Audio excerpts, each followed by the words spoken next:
رسول الله وعلى آله وصحبه ومن والاه. اللهم لا علم لنا إلا ما علمتنا إنك أنت العليم الحكيم. اللهم تب علينا إنك أنت التواب الرحيم. How many of you, respected brothers and sisters, heard about the great da'i, rahimahullah, Abdul Rahman al-Sumayd? How many of you just raise up your hands? Less than 10%. I hope after my khatira, 100% of you go to Hajj Google. You know Hajj Google? Sheikh Google. Just write his name in Arabic and English and read about him. This is a phenomenal figure.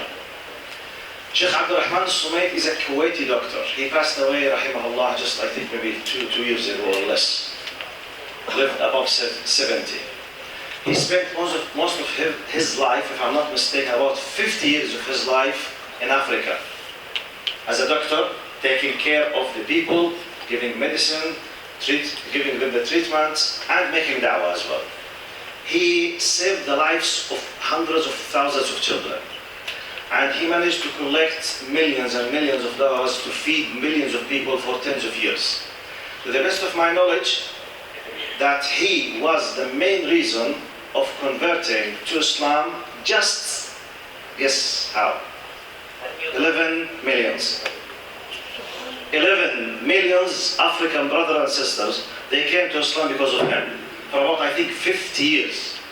Now, look, he left Kuwait, and you know, when we say Kuwait, what does it mean in terms of richness and luxurious life?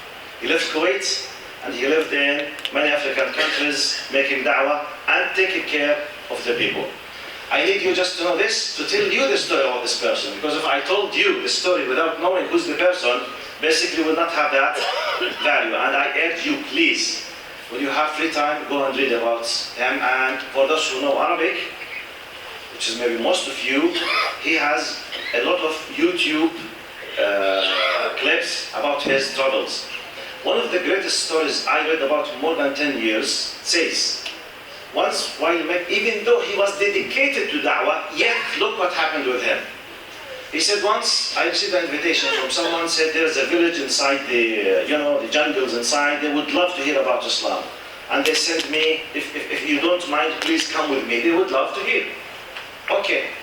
The village was in the mid of nowhere to a degree that after using the car with a certain distance, maybe you can use donkeys and mules. After that, nothing can let you reach to the village unless you're walking. That's it. No ways at all. Not even mules and donkeys can walk there.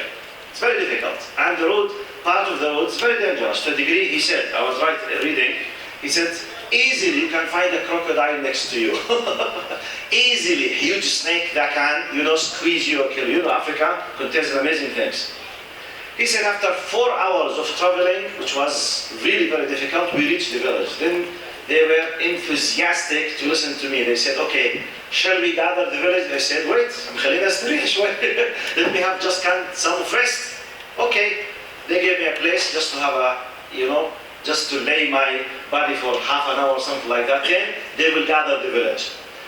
Look what happened now. He said, once I just I closed my eyes, I want to take this kind of rest. Mr. Iblis came. You know Mr. Iblis? Satan. He said, Satan came to me and somehow he managed to get into my heart. And the exact word that as I read, he said, فجاءني الشيطان ووسوس لي وقال لي يا عبد الرحمن من فعل فعلك من المسلمين. Wow. Look, إحباط العمل. He said, wow, Abdul Rahman, who has done something similar to what you do in all Muslims? No one on earth is like you. Wow, you are doing a great job. Being proud of yourself, which could lead to what we call in Arabic إحباط العمل. The whole ajr that you might be collecting could at simple moment be collapsed, completely destroyed. Because it's one of the types of shirk. Because you are removing Allah from the equation, that He is who has the fadl, upon you, and you put yourself instead of, or you put yourself with Allah. I don't have any kind of favor, but it's Allah subhanahu wa ta'ala. He said, Satan managed to come to me and started whispering, you have done something great, you are the great person, no one Muslims. He said, I could not, I could not escape from his whispering. I decided to stop my rest, because once I close my eye, he is attacking. So, السلام عليكم شيخ. زمان ما شفناك. Long time no see. كيف حالك؟ طيب الله يجزيك خير. جبنا كمل قصة أقول long time no see. I forgot what I was saying. Try not to sleep. Try not to sleep. Who's he?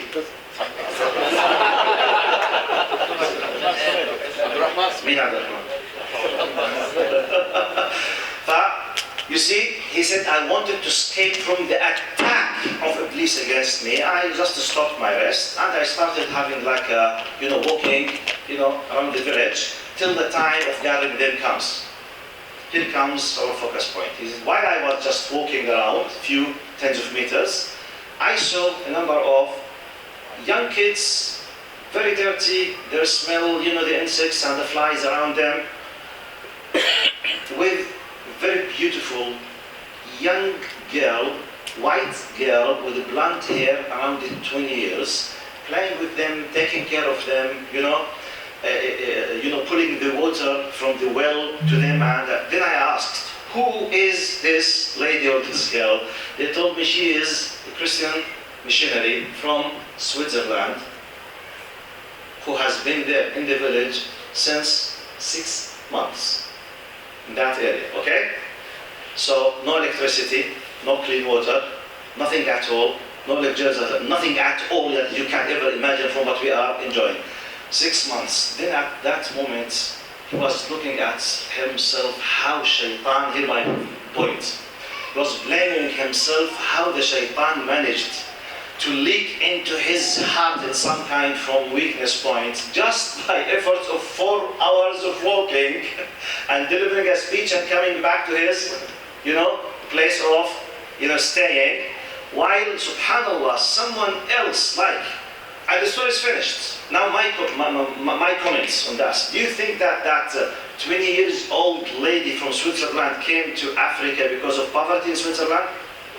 You think? Because do you think what motivated her, basically she was looking for a husband, for example?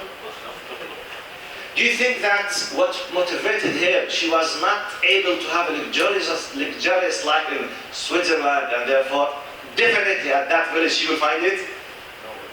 Any human, mathematical, physical reason can push her to go there? Give me one reason depending on materialistic measurements. One reason. No electricity. Full of viruses, germs, microbes.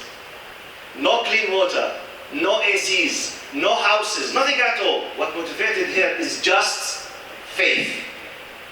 Just faith. So it's a good lesson for us. Sometimes, by the way, all people, they know that the most powerful motivation for the action of the people basically is faith. And I believe we should be proud in the faith that we have. Don't we? Shouldn't we be proud or not? I think this faith should motivate us to let the priority in our actions to be motivated by faith for the sake of what faith considers as priority. Taking consideration from this story, رحمه الله تعالى, وأسأل الله سبحانه وتعالى أن يرزقنا جهده وإخلاصه. May Allah give us His sincerity, and inshallah, millions of people, millions of them daily basis, they make dua for Him. Inshallah, may Allah let us be like this great person. جزاكم الله خير. السلام عليكم ورحمة الله وبركاته.